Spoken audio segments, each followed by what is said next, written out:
The first investigator that I'm going to call up to this stage is Keith Reynolds. Keith is one of the original members of the Investigators and is interested in researching the lives and experiences of young gay men's health.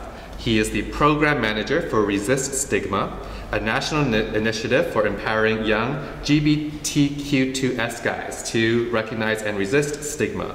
When he's not being a professional gay, he can be found taking photos of his cat or drinking tea. I believe the hashtag is VVCat, hashtag VVCat on Instagram to check out photos of his cat. Keith.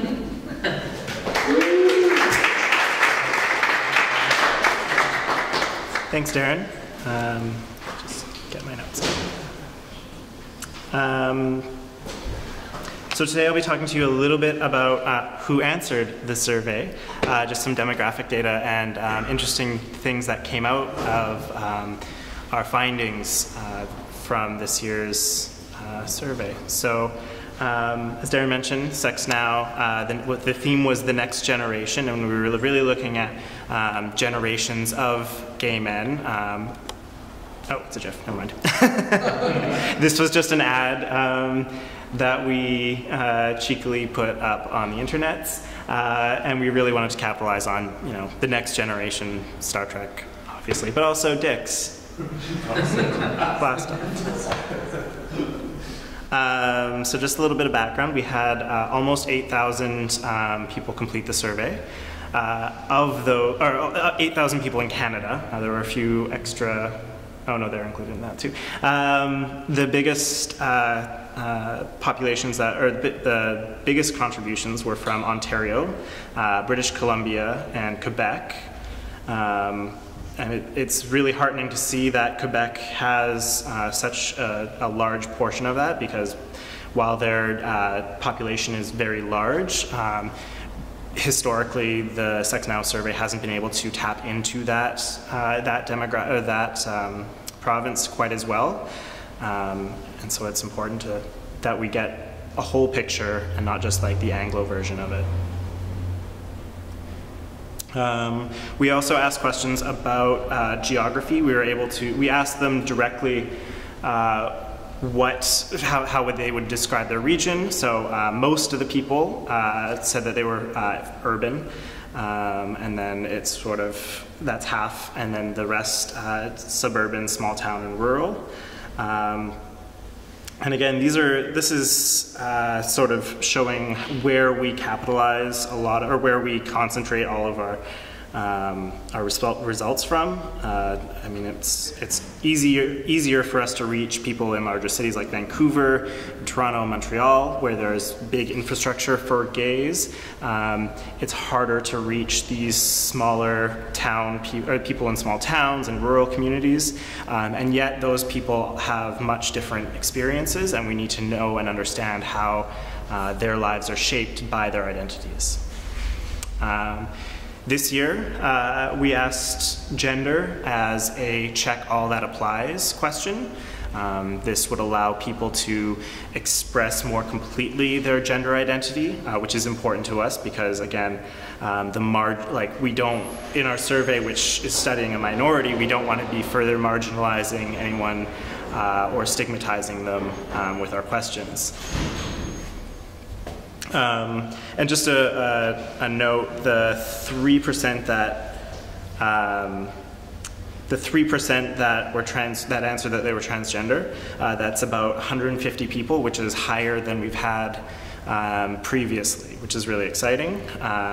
We hope that that's only going to build over time in next iterations of the project, because again, there's not really any census on how transgender people are affected, or any data on a national scale of transgender people.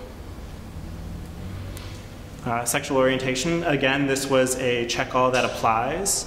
So 70%, 2/3, said that they were gay, 27% said they were bisexual, and tapered down from there. I think that stands for itself. It is actually very interesting. Some of the hypotheses that have come out based on these data. Previously, Terry Tressler, who's not here yet, did one a few years ago about privilege or about certain protections that being partnered with a woman lends it to itself as far as mental health goes. Partnership status. This is just who they are currently partnered with. I should have probably talked about that being partnered to a woman bit here, but that's fine. Education. There's a lot of highly educated people, university degrees, college degrees, some college and university, all the way down to high school. It's pretty evenly split, but again, it all kind of skews a little bit towards the more higher educated.